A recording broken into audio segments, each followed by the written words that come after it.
I remember that case, the estate of Lanka Weinrich, may she rest in peace.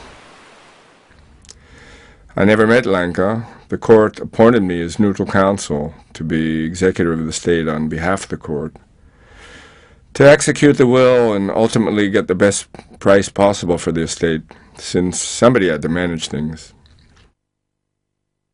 She left a will in which she willed all her property, including 2 apartments and a lot of money, close to about $1 million.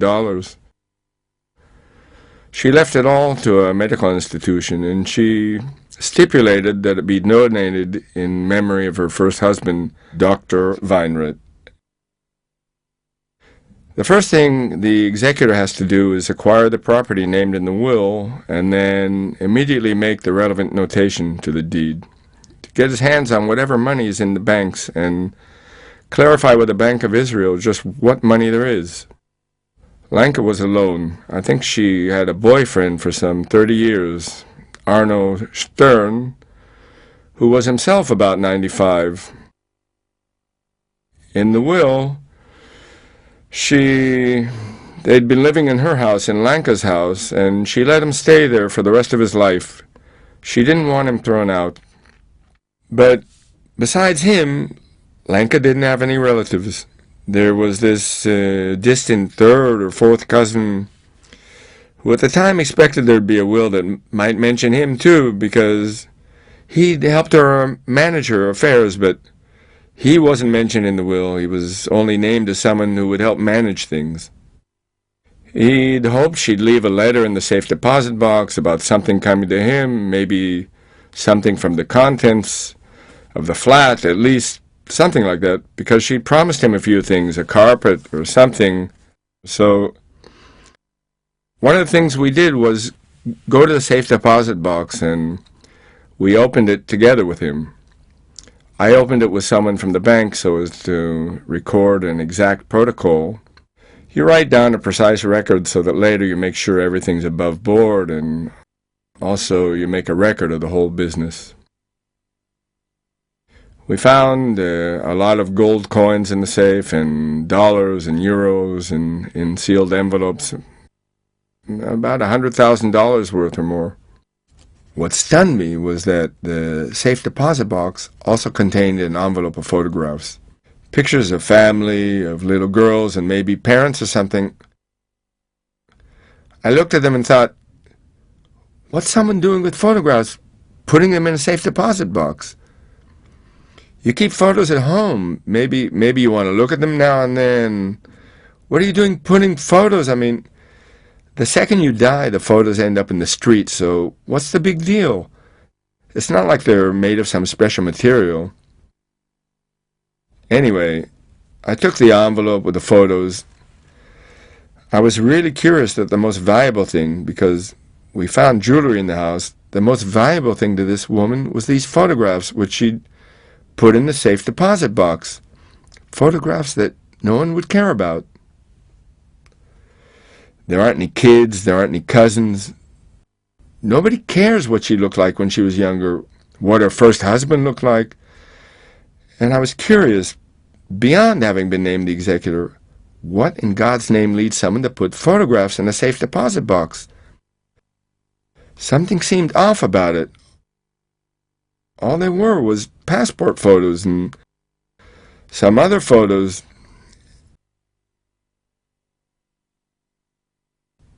Anyway, while I was entangling the estate, we received instructions to sell the apartment, turn it into liquid assets. So we started getting our things together. We gave some of them, most of them, to charity, and some we sold. We had a one-day sale. And while I was getting all of that going, the sale and the bidding, I began looking on the internet for something about Lanka Weinrich. I'd met with the directors of Ichelov and Tel Shomer hospitals and some others, and I wanted them to bid for her money, and they all would have commemorated her night and day to get that money.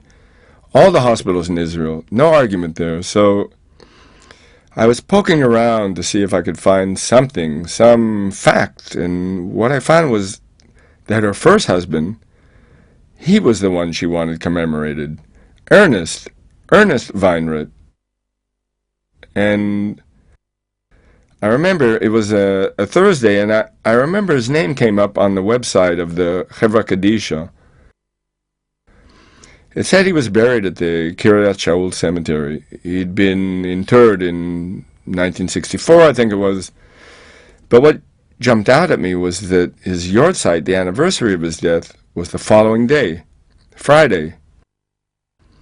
So I said to myself, well, who knows if anybody goes up there, since basically nobody cared about him. So I said, I'll go to the cemetery.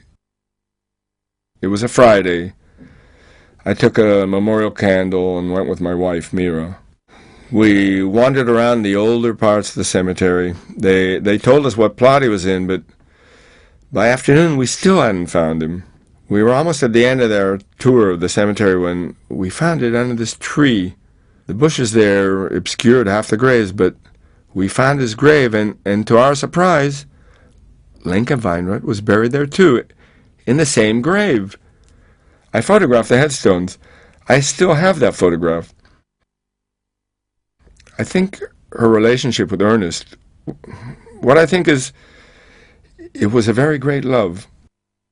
Not only a love that no water could extinguish, but 30 years with Arno Stern couldn't extinguish.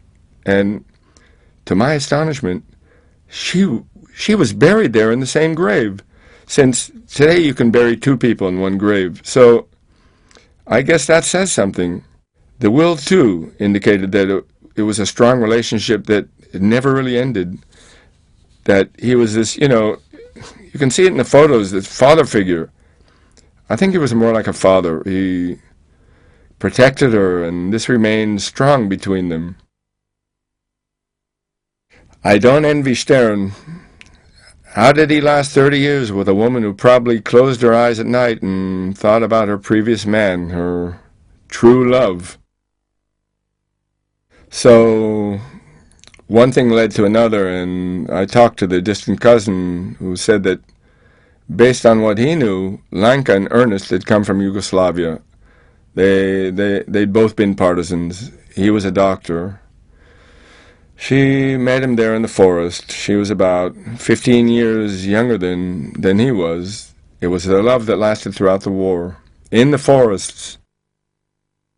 In 1950, they emigrated to Israel by boat, and they lived together. He died. He'd worked at Tel Shomer Hospital as a pulmonologist. In effect, he made all of her money at that time, and that's why she decided the money should go back to him, should be used to commemorate him and not her. He also told me about her heroism as a partisan in the forests. Arno Stern got up and left, and we were left with the photographs. We sold the apartment. During that process, we showed the apartment to potential buyers by appointment. The one who took care of that was Danit, a young, sensitive woman who's employed as a lawyer in my office, and one day Mrs. Sham showed up from Jerusalem, a religious woman, or kind of religious, conservative. It was hard to tell what she was. Anyway, she came in the apartment. The apartment hadn't been cleaned out yet.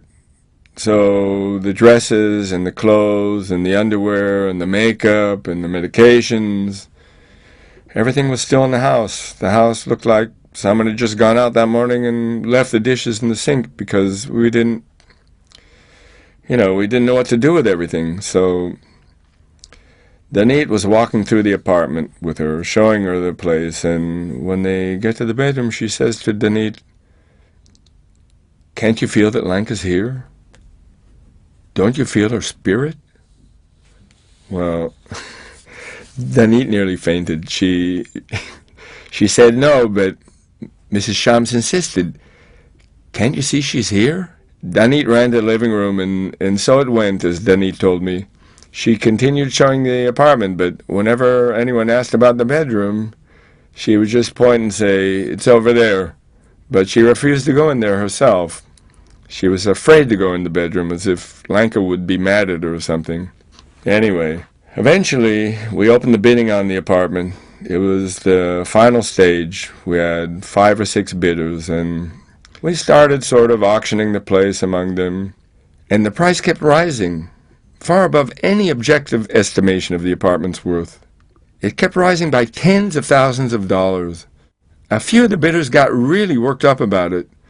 When we thought we reached the top, this Shams woman, well, whenever anyone made a bid, she'd raise it by $2,000. Whoever said $2,000, she'd match it with $2,000 without thinking. There was this one young guy whose wife's parents had a lot of money, and when they heard it was going to charity, they didn't mind paying more because it was going to a good cause. They all outdid themselves, but Shams kept on with her $2,000, and in the end, she took it. We're sitting to sign the contract. I'm waiting to photograph her ID papers. Meanwhile, we're chatting. We're discussing the terms of payment, and I say to her, you know, you bought it at a rather high price. And she says, I know, but as far as I'm concerned, the bidding could have continued. I'd already decided to buy it. I asked her why she'd fallen in love with the apartment like that, and she said, spiritually, I connected there with Lanka, the woman who lived there. Didn't you feel it? A lot of her spirit is there. I connected to that woman, and it's important to me to be there. I take her ID papers to verify her identity, and I see they were born on the same day. Not in the same year, but on the same day. They were both born on the 24th of August, and I tell her, you were born on the same day as Lanka. And there's no way she could have known this. And she said, I'm not surprised. I feel it. And I said, I'll give you 90 days to pay on one condition, which is that every year on your birthday, when they light candles for you, you light one more candle for Lanka. So her birthday is celebrated too. And she said, I promise I'll do it. Lanka put together a lot of money. She saved up quite a lot and chose very solid investments. Maybe she saved a lot because she didn't have children. Maybe they're a greater expense than we realize. Maybe we'd all be millionaires if we never spent a nickel on our kids. Maybe that's how she saved so much money, because otherwise there's no explanation. She didn't get involved in any commercial ventures, and nothing was done under the table. There was no photo stick or anything. I've managed quite a few estates, and this was the first one where there was no family bugging me. You always have to take care of all this stuff, all this personal stuff like photographs. But this was the first time I didn't have anyone to give the photos to. Like I could have tossed them into the street where people would have stepped on them even and not even noticed. It's like the second she died, she was gone. All that remained was the pictures. If she hadn't kept them in the safe deposit box, maybe I wouldn't have noticed even. Maybe it was deliberate. Maybe she put them in there because of me, because she realized that one day someone would unlock the box and see them there, that it wasn't only for her, and because the photos meant a lot to her, but I don't know. Imagine if somebody wants to see photos of his mother, he has to go to the bank during bank hours and get into a safe deposit box just to see passport photos of his mother or some aunt. It just seemed a bit bizarre to me. Usually, when you're appointed executor of an estate, the first thing you ask is how much is the estate worth, because maybe the guy died with more debts than assets. Getting a percentage of someone's debts doesn't seem like such a good deal to me. So when they tell someone, you're the executor of the X estate, the first question you'll ask is, how much is the estate worth? $1 million, $10 million, $100 million. You don't ask whose estate was it, or whether the guy died young, or whether he was married. Later you go into depth. But here, you see, there was this kind of vacuum, as if like a 5-year-old kid had gotten lost at the beach, and you'd taken him to the nearest lifeguard station and waited an hour or two before someone came looking for him, so you could think, okay, the kid's been found, but what if, as in this case, nobody comes looking for him? You're sitting with a lifeguard on the beach, and you've saved this 3-year-old kid, but no one comes looking for him. it was sort of like that, as if no one came to claim.